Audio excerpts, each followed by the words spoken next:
Hey, what's up, good people? It's your girl, Internet Darcel, and welcome back to another video. Y'all, it is the new year.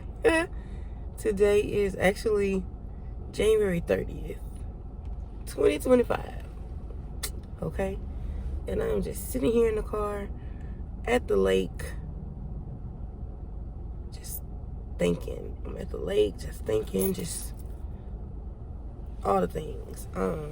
There's so much to catch y'all up on, and yeah, it's heavy too. It's really heavy, but we move on, we move forward. That's the word. We move forward. But so today I'm at home because first off, I'm on a break. Cause I was able to get some time off from work because I have been exhausted mentally, emotionally, physically. I've been sick for about a month, and then just 2 days ago I threw my back out. You know what I mean? I say threw my back out, but I pulled a muscle in my back, and that was not cool at all. And so I gotta take it slow. I'm moving slow, but we keep moving, okay? We keep moving. Also,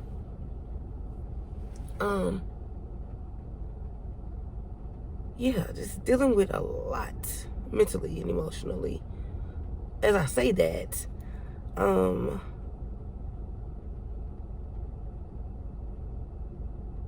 when I said a lot has been happening, so my mother, my mom, my love, my heart, she passed away. She passed away in December the 19th. And it has been hella hard. It's been hella hard for not only me, but for Naya, and not only for her, because y'all, she's 5 and she's really processing it now, and she's like asking about her Gigi and things like that. And it's sad for me because I really don't know what to tell her. And so I just try my best to just comfort her in her moments and kind of forget self and just be there for her. But y'all, I tell you, it's been hell, okay? It's been hell. It's been emotional. It's been hard. But we have to keep moving forward, right?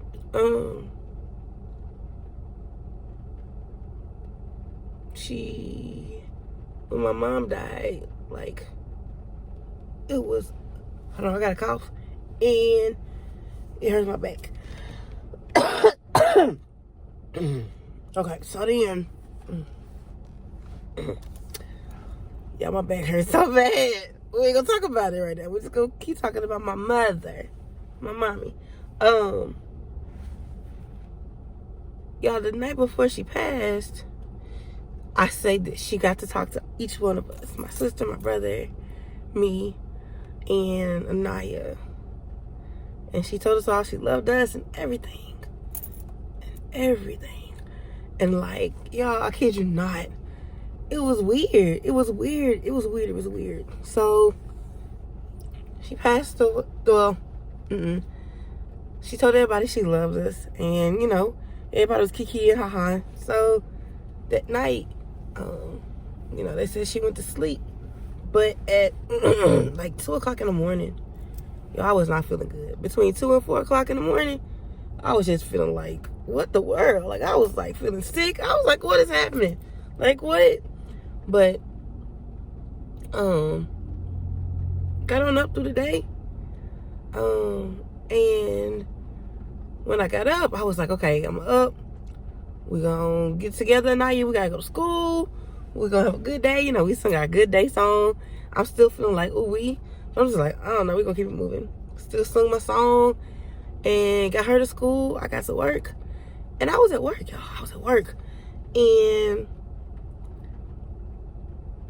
mind you, it's the 19th, so you know it's right before Christmas, the week before Christmas. Come on, mama, the week before Christmas stuff. But the week before Christmas, and I was like, man,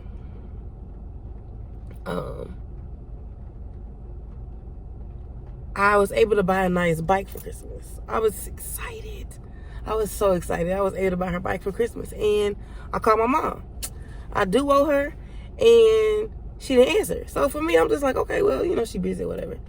And so then I called my sister. My sister did say answer. And I was like, these heifers is busy. But it's okay. I'll let them be. And then as I'm sitting there in my office chair, I'm sitting there and I'm talking on the phone. And y'all, I kid you not, I sit there and I feel something. And y'all, I literally had on headphones, right? So ain't nothing hitting me. But I felt something like tapping me in my ear. In this ear right here. I could never forget this. It was clear as day. It's like someone was tapping me in my ear and it was like trying to get my attention. I was like, Lord, what's up with my ear? And I asked the person I was on the phone with, I said, can you hear that? They was like, nah. I was like, dude, something like tapping on my ear. And I kid you not, this had to be around like 10 o'clock. A little bit after 10 o'clock, 10:15. And my sister called me back and was like, did you talk to such and such? And I was like, no, I was just calling you to see what you was doing. And she was like, well, you know, they found mama unconscious, so, you know, call 911 and all that stuff. And I was like, okay, shoot, she gotta come up here because this is the hospital she go to because of her heart stuff. So I'll be sitting right here when they pull up in here. Like, that's how I felt. I was like, we're gonna be all right. She gonna get here. And something to me was just like, she ain't coming. So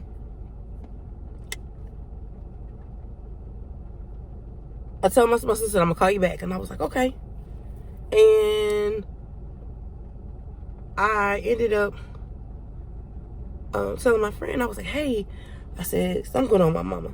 I said, I ain't gonna lie to you, but I feel like my mama's gone. And they were like, nah. I was like, nah, I'm not gonna say it, but you know, I'm just gonna keep it moving. So I said, I'm just waiting on them to call me, you know, so I can go to the hospital, come over to the hospital. So I get a call maybe 10 minutes later. 10 minutes later, and it's my sister. And she's like, hey, I need you to get to the house. I said, get to the house? What am I coming to the house for? You know, who goes to the house? We supposed to be going to the hospital. So who goes to the house? And she was like, I need you to get to the house. I said, right now? She said, right now. And at that moment, I knew that my mom had passed away. I knew she was gone. And at first I was in disbelief. I was just like, nah, this can't be what they calling me for. This can't be it. Nah. But I got my stuff on, walked out the door, and y'all, it was so real. It was surreal. Because somebody was like, what's wrong? I said, I'm trying to call my boss and tell her I'm leaving early because, you know, something's going on. She ain't answering. I'm like, damn, ain't nobody gonna answer their phone today? So I wanted to kind of call my mom again, y'all. I wanted to try to call her again. But I just couldn't. I knew what it was. So I get to my mom's street. And it's like I was trying to leave the hospital to get home. And it was like everything was to my mom's house. And everything just was keeping me from getting to the house. Like, it was like so many lights, so many everythings. And I was just like, God, like, what's happening? Like, help me. So, y'all, I get to her street, and all I see is the police. And I was just like, oh, my God. I said, my mom's dead. And that's all I could think of. Like, my mom is dead. My mom has died. Oh, my God. Like, what's happening? So, I get to the house, and I'm on the phone with my friend, and I'm like, yo, my mom has died. And they were like, are you for real? I was like, dude, it's real. Gotta be real, because a lot of police here. I don't see not an ambulance, you know. And, you know, I don't know if y'all know, but when people, you know, pass away, if they've already gone, the coroner and them have to come, or the funeral home. So, I got to the house, and it took me a minute to get out the car, because I already knew what they was trying to tell me. I wasn't trying to hear it, though. So, again, me, pull up, and I'm like, okay. Sorry, I got a cough again. I got a cough into the hurt. You hear me? It hurts. So, I am still in disbelief. I get out the car, and I see my brother. And I look at my brother. And when I look at him, I just look at him. And I say, And he looked at me and was like, I was like, get out of here. Damn, Tammy. That's all I could say was, damn, Tammy. I laugh. I do. I laugh, but that was the hardest shit ever. And they wouldn't let us in the house to see her until, like, the coroner came. And that was, like, the worst part, sitting outside the house. And y'all, I just wanted my mom. I just wanted my mom. I just wanted my mom. I knew, like, it was like a couple of days prior, I was having my moments, y'all. I was having some really hard moments. And I was like, hold on.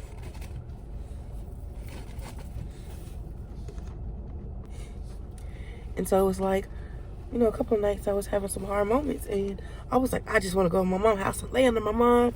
Because I know she going to be there for me. She's going to listen. And I never made it to her house. I never made it over there to her. And then so I just wanted even more that day to, like, just lay under my mom. And so when the coroner finally came, we were able to go into the house and, you know, we saw her. She passed away in her sleep. So that girl was sleeping peacefully. You feel what I'm saying? And they was like, we need to fix her up. Because, you know, we was like, that's our mama. We done seen every piece of that woman, whatever. But to see her, it was hard. Because I was like, my mom's not coming back. And so I couldn't stand in the room anymore. I had to leave. My brother and sister stayed in there for a minute. But I just walked.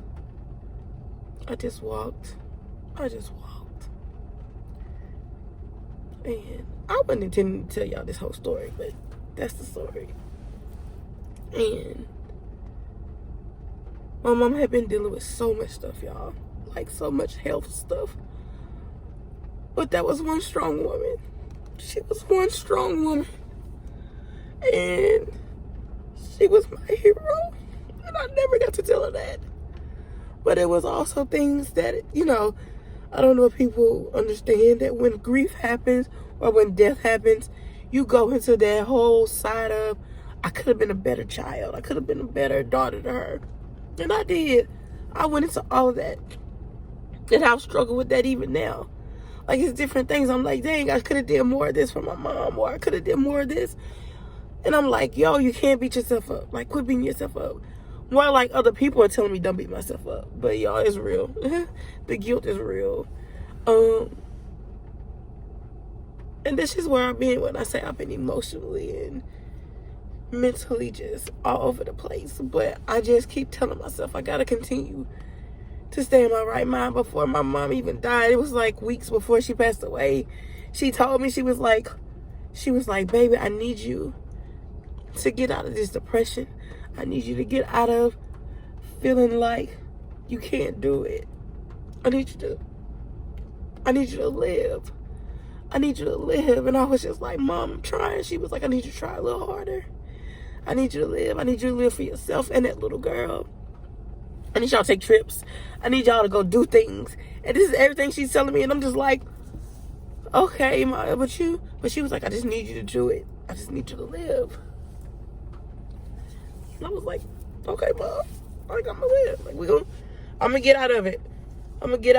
And then she go and die. Man, what the hell? Like, you just put me in a whole nother situation. Like, what? What, ma'am? You left. You left. Sorry, y'all. So that's where I've been. And when I say I'm like right now, I had to take off a week. I took off a week My mom, like I said, she died on the 19th. We didn't get her in the ground until New Year's Eve. And I have just been like, damn, like, whew, what a month, right? What a year. The year ended off sour. Then the year started off sour.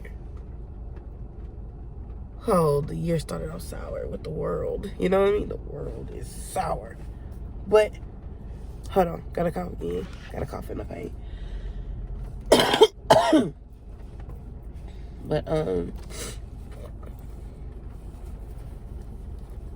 But, you know, here we are. 30 days into the year. And I'm doing my best to live. I had to take the time off because I needed it. I needed it.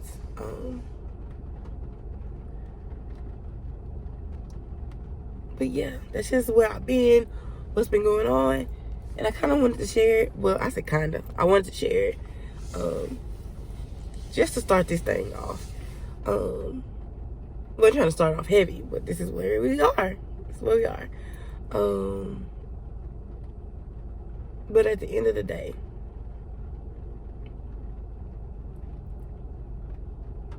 my mom lived a good life. She lived a good life. She lived for us. And I know she wants us, and I say us, that's me, my brother, my sister, to continue to live, to continue to thrive. This grieving shit though, y'all, who does this, right? Who does this? Who grieves? I grieve. People grieve. And never told me how hard grief was. And then until it happens to you. And then it's your parent. Then it's your mom, your best friend, your homie. The one that talks so much crap to you. And then you'll be like, oh, I love you though. Like, you know what I mean? Like, you my first toxic relationship, lady. But that was my girl. That's still my girl. That's my girl. But we keep pushing. We keep going. I am almost 18 minutes into this. But I just had to share that. I had to start it off like this. This is a new year though. You know, it's a new year. We're gonna do bigger things, better things. I'm gonna get better. I'm gonna get better. My promise to my mom is I'm gonna get better. Mentally and emotionally. And me and my baby are gonna live. Well, I'm gonna live and my baby gonna live, you know, with me. You know, we gonna do this thing. We gonna do this thing. And that's my promise to my mom. But y'all, I think I'm gonna get on out of here because I don't want to cry no more. I'm gonna cry more after this. But love on your people, okay? Love on your people. Love on your people. That's all I got to say. Just love on your people. I know God is keeping me, has kept me, and will continue to keep me in this. And I know that that is who I have to lean on in this time. Even more so than people, right? And I say that because when it comes to grief, everybody don't know how to deal with grief. Ooh, my nose is running, y'all. I'm so sorry.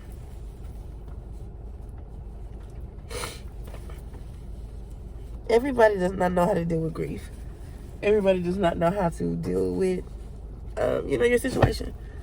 And I literally went through a moment in this grief where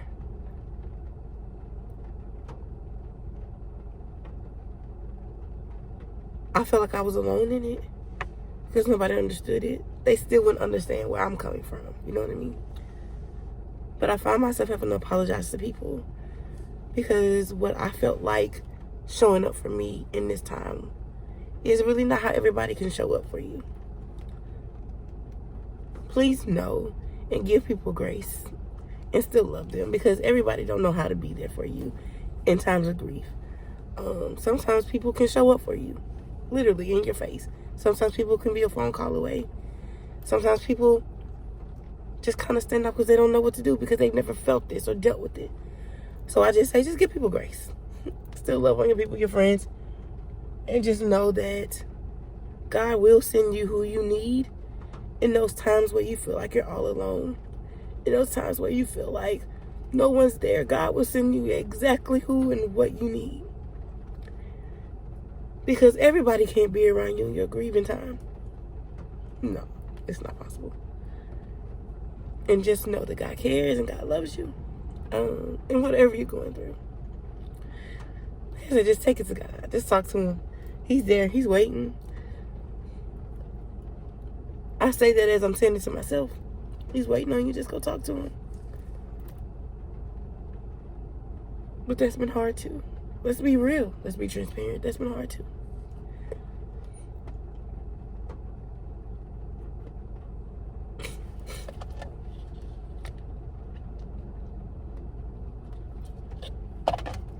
But God is able. And he's willing. So I'm going to end it off here, y'all. I love y'all. I love y'all to pieces. There is more to come. So just get ready. Bye, y'all.